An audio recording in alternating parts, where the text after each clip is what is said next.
Battlefield is an absolute masterclass of solid entries, but also mountains of poopy diapers collecting mold like we're in the anomalous zone. Battlefield is one of those games with a unique aura around its name. Don't get it twisted, that's both good and bad, because I can say Battlefield 1 and the crowd goes wild. But I start doing some addition and add 2041 and the crowd loses its collective mind. Although over the years Battlefield has been noticeably declining in quality, Battlefield 5 being decent, but not in the same league as Battlefield 1, and 2042 has a classic case of No Man's Sky-itis. It's decently good now, but the launch was so down bad it tried to sell me on its entrepreneurial course just to pay its rent this month. With the latest Battlefield dropping soon, it had me revisiting old Battlefield titles in preparation for the new entry. One game stood out amongst the rest that I ultimately think people forgot existed far too quickly. And it's not even a Battlefield game.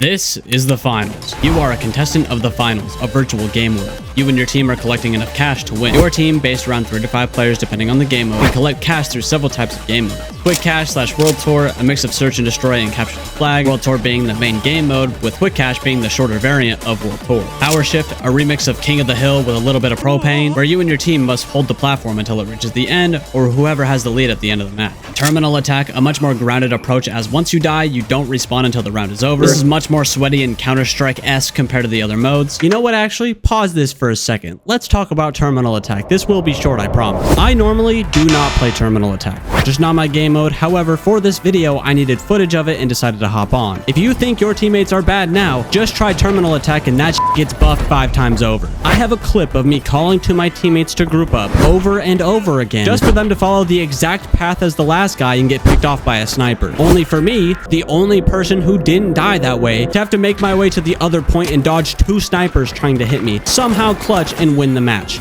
I'm never touching Terminal Attack again. And lastly, Team Deathmatch. I mean, that's in the name. What do you expect? Through doing challenges, playing matches, and earning cash, you can earn rewards through the battle pass or leveling up your character. This sounds easy enough. Squad up, play as a team, and wow, look at my teammate decided to push the objective without us to back him up. Other guy's AFK, and I'm standing here telling myself it's midnight. I should probably be in bed by now. Like most games which rely on heavy teamwork to succeed, the finals has a ton of absolute shitters in it. Whether that be not working together as a team, or they're playing like AOL resurrected themselves from the dead, still chucking on that 56k modem. If I could count on how many times my teammates are dead because they both individually pushed the objective, died, and now I'm left stranded wondering if I should try and stealthily maneuver my way around and team wipe, or go for the revive where the enemy is either guarding or has a defense on it. Only for both of those options to call me cringe and step on my nutsack because the enemy actually plays together like God intended. So this means you should either play something like Team Deathmatch or Power Shift, something where teamwork is preferred, but you can more or less operate solo if you know how to play the objective correctly. Welcome to this segment called They're Everywhere, They're Everywhere, They're All Bad, and They're Everywhere, where it doesn't matter which game mode you pick, the console kitties are still underperforming. Pop,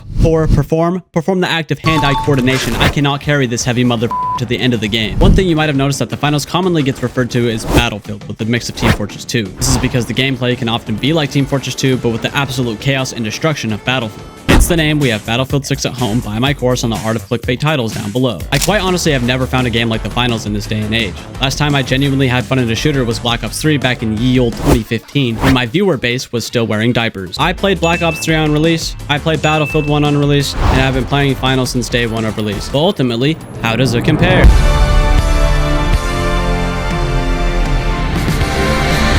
I will be speaking about Battlefield as a whole compared to the finals, as we have a lot of different games with a lot of different areas, but all generally keep the same sort of vibe here. It's all the same quirked up white boy we all love. Battlefield is known for super large maps. Some have destruction you've never seen before, but sometimes not. Even with the wonderfully elusive Battlefield 2042 now, you were there now, as in today. At launch, I understand this was a baby with a soggy diaper, but now it's a half-decent shooter game. Battlefield has generally, more or less, always been a tight FPS game with a steady fan base, ignoring the creature in the corner, but that's not even that bad. In comparison, the finals is like taking the gunplay and destruction, then adding Team Fortress 2 in some aspects. Where Battlefield has you working with a squad on a much larger team outside of that squad, finals has you and 2 to 4 other people, and that's it. As you can imagine, the team play is much more focused in something like the finals than in Battlefield. This obviously applies to the maps as well. While I wouldn't say the finals has small maps, they're noticeably smaller than something like a Battlefield. Of course, movement plays a huge factor in this. As Battlefield has vehicles you can traverse that large open map, the finals has different classes with tons of varying ways to traversing their maps. And of course, this doesn't even begin to mention how aesthetically different these games are. Again, I wouldn't say the finals has the same sort of wackiness something like Fortnite or the recent Call of Duties have had, but you can still dress a super muscular dude with a beard like it's a femboy and RPG some frogs on a floating platform. They're so dramatically different, it's insane.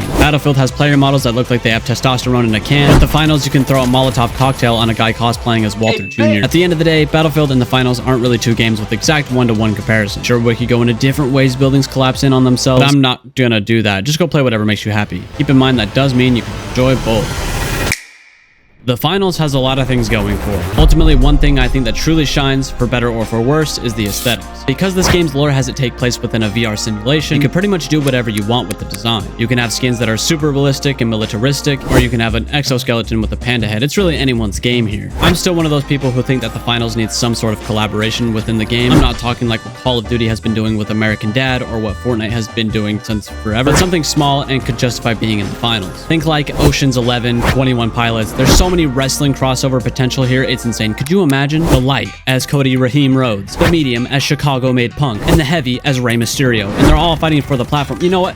It. Add Chris Benoit. I don't want superheroes or TV shows. I want something that hasn't really been done yet. Give me one of the best bands out there. Give me movies from the 2000s no one really talks about anymore, but have a ton of nostalgia for. As I'm writing this, I thought about how crazy a 2001 Space Odyssey collab would be for VIA, considering it's a security sponsorship. That would go so hard. Even if they did something like a superhero collab, I wouldn't really mind it, although I absolutely do not want something that changes the gameplay like Fortnite does with their Spider-Man collabs, for example. The skin is fine, but please do not alter this gameplay in any way. It would be a problem for a ton of people. The unique identity of the finals is absolutely peak and something I don't see a lot of games having these days. The finals has to be one of my favorite games of all time, but with any piece of media, there will always be some general issues.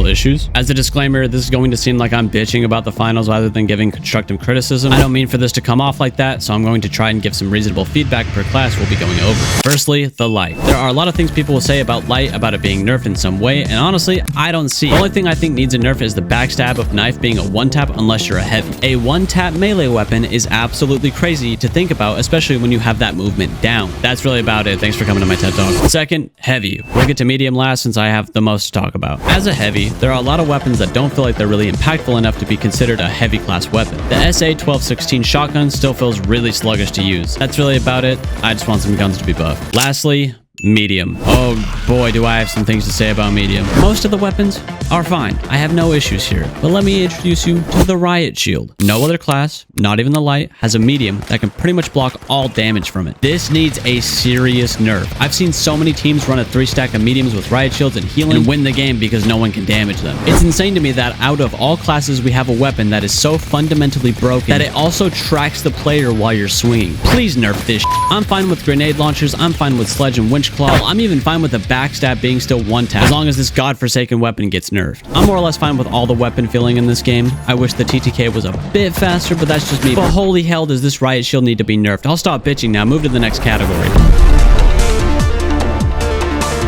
I love the finals. It's some of the most refreshing shooter games I've played in a very long while, and I'm confident to say that after playing since release in nearly 700 hours in game. Whatever the future holds for Season 8 and onwards, I do hope the finals thrives and continues to get more popular. It's one of the few FPS games I still play to this day and will continue to play for the foreseeable future. I wish Embark and the team all the love they deserve while we're busy reaching the finals.